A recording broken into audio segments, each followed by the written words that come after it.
Keith Middleton's 70s and 80s extravaganza. It's a pleasure to welcome my next guest back onto the show, because I last spoke to him in 2011. We always like to get people back on to see how their careers have progressed. Now, this guy, he's a celebrity who sang with actress Sandra Bullock at her birthday party. We've got to find about that, haven't we? Hey, got to have a bit of gossip. He's also been invited to fill Billy Joel's shoes. Now, that is one major invite. It's my pleasure to welcome back to the show Elio Pace. Hello, mate.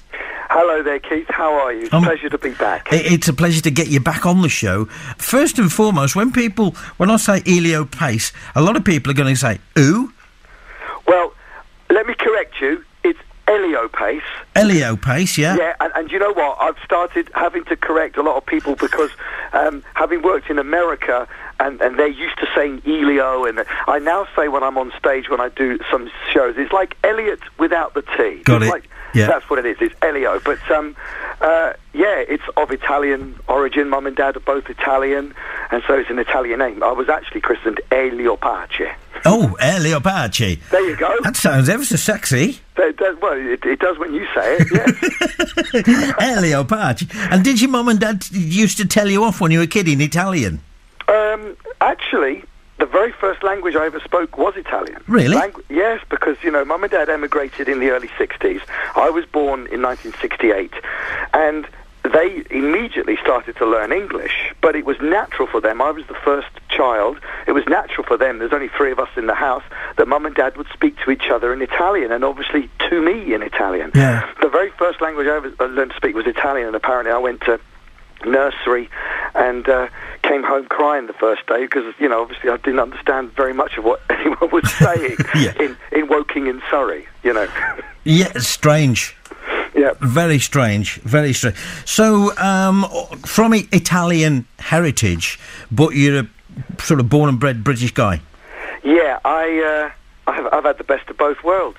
I really have. I've had that lovely, beautiful Italian upbringing at home, and then I had the most fantastic upbringing in England, with all the wit and humour that the British bring, and so I grew up. I had a very, very happy childhood. Yeah. I loved my schooling, and I feel equally British and Italian. And don't ask me who I support when England play Italy in the World Cup. And do you know what? I always get asked that question, who do you support? Yeah. And do you know what? It takes me 10 minutes to decide. I just decide who's actually playing the fairest and actually wants to win the game. That's who I go with. Just keep using the word neutral. It works. Yes, exactly. Yeah. Now, Elio, the Italians I know are either footballers or own restaurants or film stars. Yeah. Didn't you want to go into either or of those as opposed to the music bug? And when did you get the music bug? Well, I've always had the music bug. Apparently, I started to show interest in music, rhythmic interest on the keyboard. My dad bought us a piano when we were kids, a little £5 cheap piano from the church, which he stripped down and painted white to make it look a little fresher and newer. And apparently I showed interest at the piano when I was about 4 or 5 years old. My dad and Mum both had music flowing through them. My dad was an accordion player. And still loves to play the accordion or the harmonica. I have 2 younger sisters who are equally as musical, and I'm the first person in generations of our family who's ever done music professionally, actually earn a living. But I have uncles and cousins and aunties who just can sing to die for. They're so musical, but I'm the first person ever in all of our family to have ever done this as a living. Personal friends with Terry Wogan, and before we talk about Terry, I've got to say, Bob says opportunity knocks. Yes. Tell me. Well, it was, for those of you who don't know about Bob Says Opportunity Knocks, it was like the Britain's Got Talent of its day. It was originally a program that was hosted by Huey Green in the late 60s and 70s, I think. I grew up watching it, Lena Zavaroni and all that, Bernie Flint and people like that. Yeah. And then they resurrected the show in the late 80s, and they gave the show to Bob Monkhouse to present. And I loved Bob Monkhouse. Top man, yeah. I just, he tickled me, even as an 11, 12-year-old. I found him very, very funny. And so I decided to enter the competition. I just decided it was either New Faces or Bob Says Opportunity Knocks, and I just went with Bob Says because I wanted to meet Bob Monkhouse. Literally, I just thought it'd be nice to meet Bob Monkhouse. Yeah. I entered the show. I did one of my own songs on it, and I won my heat. The old clapometer went up to 99. You know that thing. Yeah, because that was a proper, that was a proper way of telling if you were popular or not. It was technology, that wasn't it?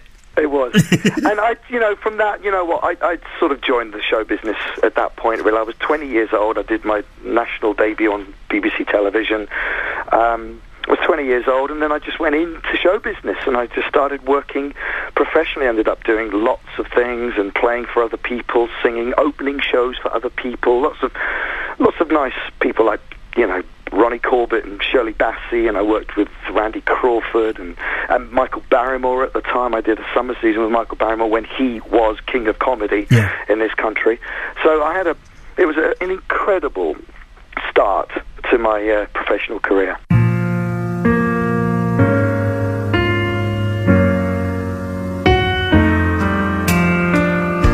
If you search for tenderness, it isn't hard to find. You can have the love you need to live.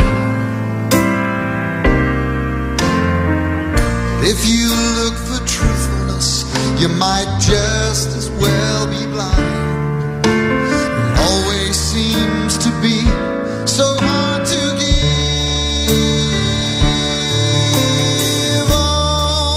Honesty is hard, such a lonely word. Everyone is so untrue. Honesty is hardly ever heard, and mostly what I need from you. I can always find someone to say they sympathize if I wear my heart out on my sleeve. But I don't want some pretty face to tell me pretty lies. All I want is someone to believe.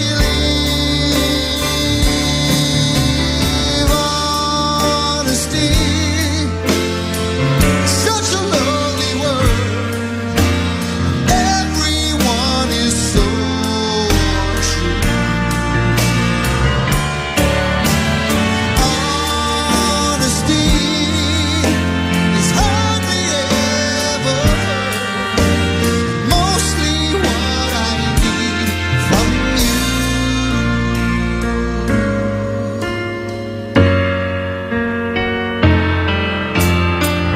I can find a lover, I can find a friend, I could have security until the bitter end. Anyone can comfort me with promises again. I know.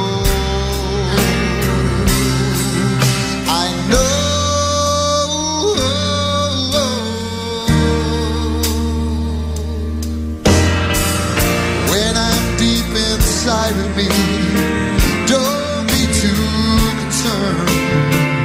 I won't ask for nothing while I'm gone. When I want sincerity, tell me will it get turned? 'Cause you're the one that I depend upon. Honesty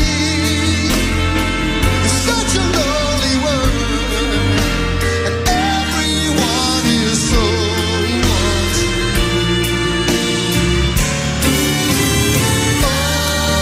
Honesty is hardly ever heard, mostly what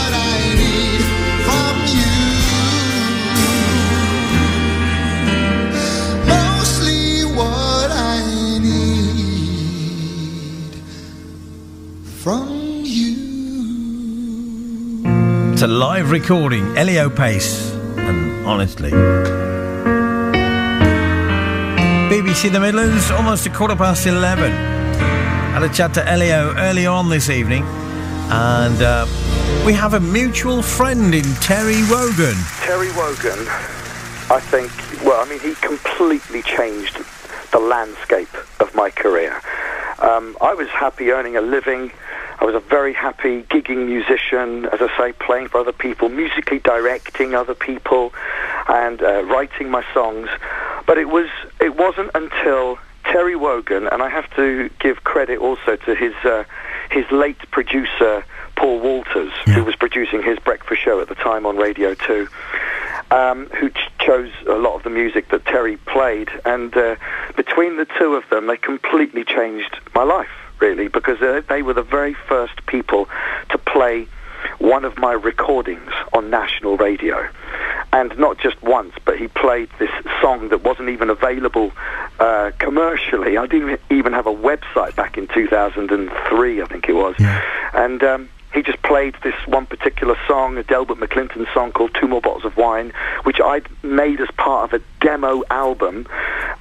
He played it every single week for 6 months. And when Terry Wogan goes on and on about you, and every single time he played it, he gave it a wonderful build-up, and then he talked about it at the end. It was just incredible. What I sort of did to deserve that, I'll never know, but I will be eternally grateful to both of those gentlemen, and also to Alan Boyd, who then went on to champion, along with Terry Wogan, on The Breakfast Show, my Christmas song, What a Day, which eventually got playlisted and pops up all over the place now at Christmas. So I really owe a lot to Sir Terry Wogan and his two wonderful producers. My guest in conversation is Elio Pace, who you can see coming up our end tomorrow, 30th of March, Bilston's Robin 2. We'll talk about that in depth in just a sec. But Elio, since you've had this fame, notoriety, celebrity, call it what you will, how have the family reacted? How have my family reacted? Yeah. That's a very good question. Well, I mean, I've come from just wanting to be a musician, and even though Mum and Dad are very musical themselves, the journey from just doing it as a hobby to making a living out of it was something that even they were like, oh, okay, all right, well, yeah, you know, there's no reason why you shouldn't, but should you not have something else to fall back on? Yes, you should. And so they did everything right by the book, as parents would normally do. Be cautious, but they totally encouraged me to follow my dreams. My dad, very humbly once said, I'll never forget it. My dad didn't have the opportunity to do what he wanted to do in Naples, where he grew up, and that's why he chose to change his life and move to Britain. And he always says moving to Britain was the greatest thing that ever happened to him. And he once said to me, you know what? You follow your dream. You follow your dream, because I don't want you ending up, on the production line like I did, because I didn't have the education or the opportunities given to me as a kid. My dad had aspirations of being a boxer when he was younger, and also very musically talented, but they just didn't have the money or the facility to encourage that talent. Yeah. So I was blessed with the parents I had, and they have always been incredibly supportive. My two sisters, incredibly supportive, and I suppose as every little rung of the ladder comes along, they support even more. And there's ups and downs in this business, as you know, Keith. It's it's never going up. It's always, it's good. You've got to come down a little bit, then you go up a little bit more, then you come down again. And they've always been right behind me, just making sure I'm okay, and they're always there to support me. Well, from playing a little piano, which had been painted white to make it look better, to Sandra Bullock's birthday, how did that come about? One of my jobs as a very happy gigging musician, I used to love taking my electric piano and a drum machine and a PA system in the back of my car to a restaurant in the King's Road in Chelsea, I must have been about 22, 23, 24, and I was gigging in London in restaurants and pubs and clubs and stuff, and I had a job in a restaurant on the King's Road, and one day they said to me, "What are you?" I normally did Fridays. I think it was Fridays and Saturdays, and they rang me up one Wednesday and they said, "Can you come in tomorrow?" And I said, "Okay." "Why?" "We just want you to swap over with what's, just swap. We've got somebody coming in and we think your music would be more suited to what's happening." Okay. And I said, "Okay, absolutely." So I swapped over with the guys who were doing the Thursday night. I went in on Thursday night. They didn't tell me what was going on, and I sat there playing, entertaining, singing. It was a burger bar. I think it was called the Big Easy. It was a burger bar, and so it was quite a raucous gig. It was great. It wasn't background cocktail music. I was singing my heart out, rock and roll stuff, and people would get up and dance and stuff. And all of a sudden, Sandra Bullock walks in, and Chris O'Donnell as well. Really? Yes, and the entire cast of Love and War, which was being made at the time in London. I think Richard Attenborough was directing it. Okay.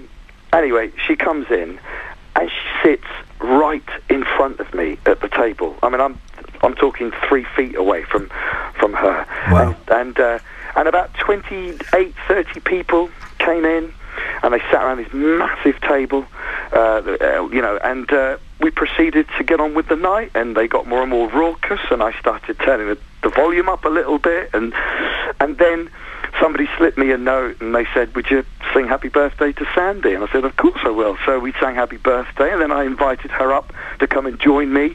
I had a spare microphone ready to go, and she came up, and we did a duet together. We did Summer Nights from Greece. She was Sandy. I played John Travolta's part.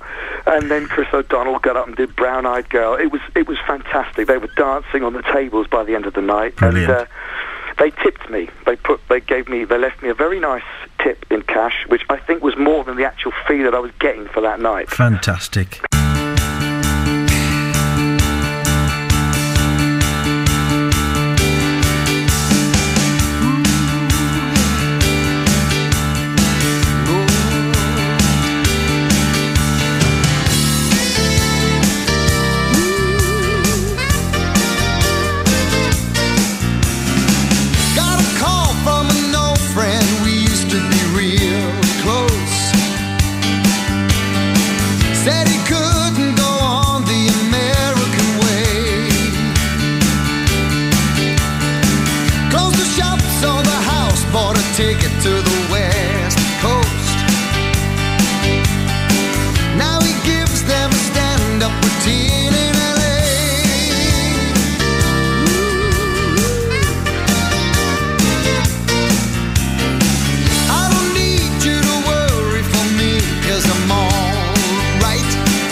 Time to come home.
No, I never said I was a victim of circumstance. I still belong. Don't get me wrong. 'Cause you can speak your mind, but not on my time.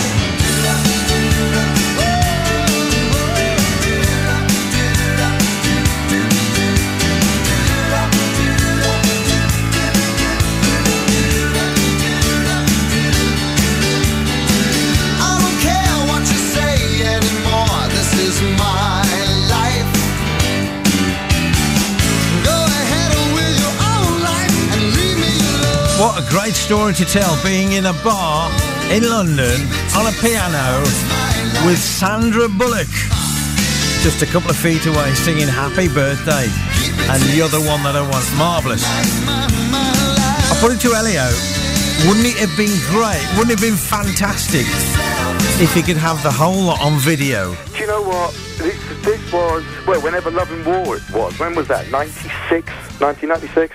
So I didn't even have a phone that could take a picture at that time. This is well before all of that. You know, that would have been the sort of thing that we would have Facebooked and tweeted about. Oh, I'll bet, yeah. Yeah. No, I don't have no photo, no recording, but I do remember her being very, very, very lovely and charming, and we had great fun. Fantastic.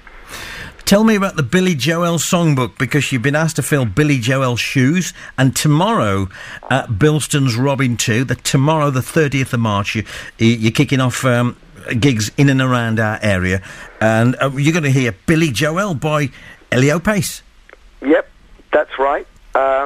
This is something, Keith, that I have had in the drawer to do for, well, 30 years, really, 29, 30 years. When I fell in love with Billy Joel's music in the mid-'80s, when the first time I heard This Night from the album Innocent Man, and I always thought to myself, you know, one of these days I'd love to just put a little concert together and sing a whole evening of Billy Joel songs. And it was nothing massively serious at the time. It was just something that I thought would be beautiful to do, because I just love his music.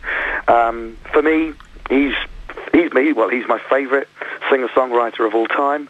I think he's the most overqualified rock and roll star of all time. He's a genius. What he brings to the table as a classical musician, which is what he wanted to be at the beginning of his life, and then how he turns all that into beautiful rock and roll songs. I just think he's in a league of his own. And so last year, to cut a very long story short, we've already mentioned Facebook and Twitter, the incredible wonders of social media. I was contacted, I cut it very short, I was contacted via Facebook by the bass player who was in Billy Joel's original touring band back in 1971. Wow. They found me. I was pointed towards him by a tag from the post. A lovely guy called Tony Walker, an American who had heard my music, and that's it. I met him for a few minutes on a train station once, and he recommended me to this guy. The guy came to me, Larry Russell, his name is, and the next thing I know, I was invited to, along with two other piano players, to front a reunion last year of Billy Joel's original touring band. Because he doesn't tour anymore, does he? He doesn't want to do the world anymore. No. I mean, he came over to Britain last year. He did 3 shows, one in Ireland, and that's the first time he's been here for 7 years, and he's clearly said he never ever wants to pack his suitcases up and travel around the world for 18 months again. Yeah. So, I mean, all he does now really is pop off down to Madison Square Garden once a month, do his gig, and drives home back to Long Island, and he seems to be happy with that. So after I did this concert in America last year, in New York and Philadelphia with the original band, I just thought to myself, you know what? It's been long enough now. This has to be the time I finally open the drawer up, take out this idea, and so we put this show together, and here we are, and we've just started, and we have 70 dates to do this year. I've done the first 2, and Bilston tomorrow night at the Robin 2 is show number 3. Excellent. Well, I've heard a lot of it, and I tell you what, Billy Joel can rest assured you're doing a great job. Well, thank you. That's very, very kind of you, Keith. I do it sincerely. I'm not going out there with glasses on. I want to make this clear to people. This isn't...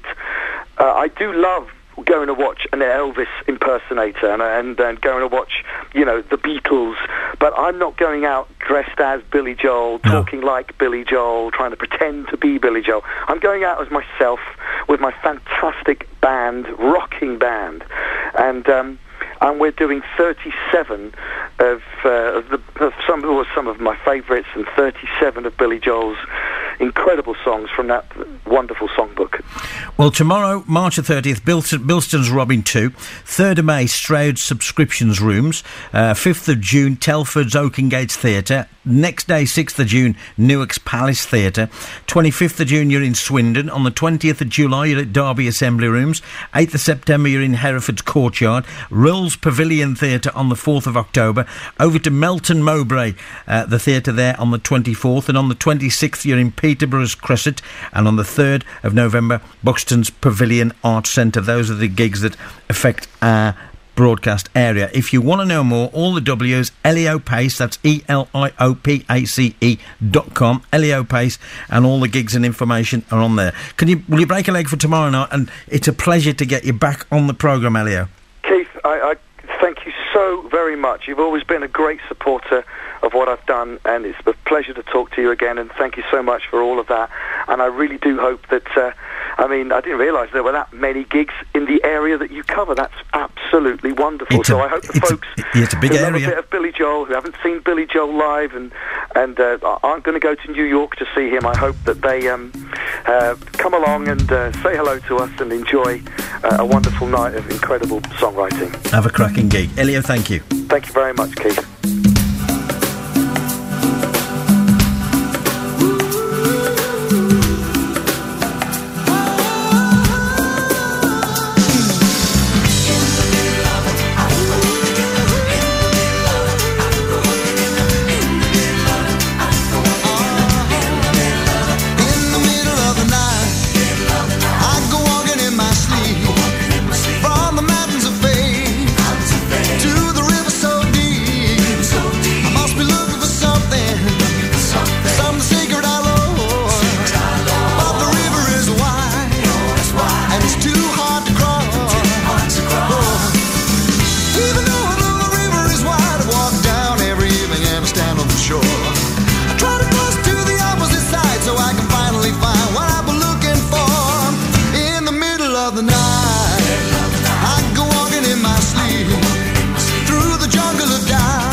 In the middle of the night, I go walking in my sleep through the desert of truth to the river so deep. We all end in the ocean, we all start in the streams.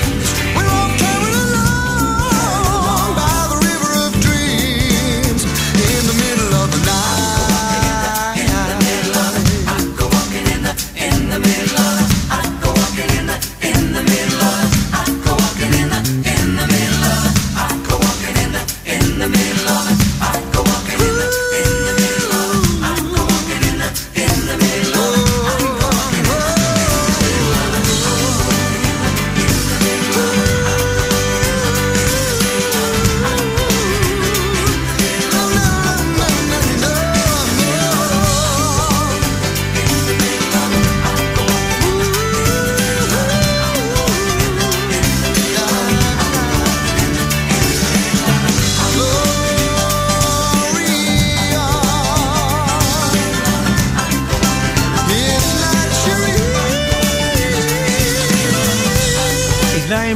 Elio Pace. And he's on at Bilston's Robin 2 tomorrow night, alright? Does he sound great? Fabulous.